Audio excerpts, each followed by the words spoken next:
Hey there, I'm Evgeny Gulia, Community Manager on Quarantine Zone, and we here at Brigada Games are so excited that our game has finally launched. There has been a lot of work put into the game since our initial demo blew up, so we thought it would be nice to share some of our favorite tips and details. Checking survivors for sign of infection is your main charge in Quarantine Zone, but it doesn't have to be all or nothing. If someone looks suspicious but there are no definitive signs of infection, put them in quarantine and check on them the next day to see how the symptoms have developed, or gone away completely. Forgetting to do so could lead to less than desirable results for you and their roommates in quarantine.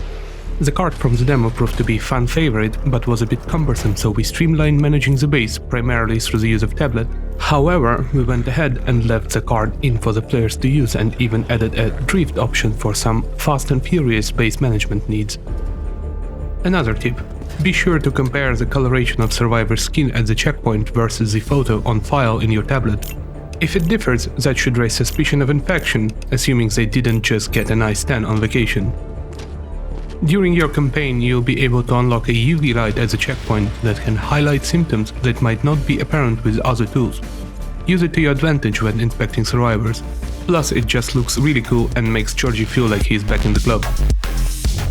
And don't forget about checking survivors' bags for contraband too. They try to bring in items and keepsakes from their lives, and some can be pretty strange or downright dangerous. Confiscate what you need, and be sure to use that UV light to see if otherwise harmless items are actually infected. Speaking of additional symptom checks, the medical hammer can be pretty useful when no visible signs of infection are apparent, but do be careful that hammer is serious business and you are not a doctor.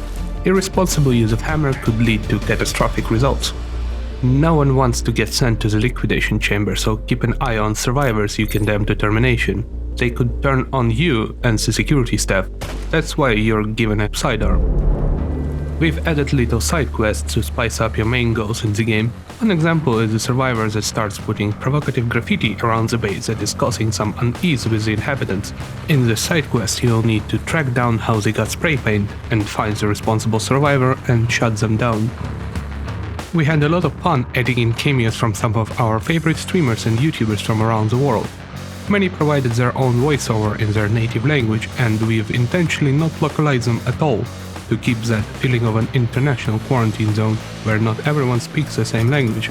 There's also a few cameos from our favorite zombie franchises, with a lot more to come in the future. This is just a small sample of what Quarantine Zone has to offer, and we'll have more to share in the near future. Thanks for watching!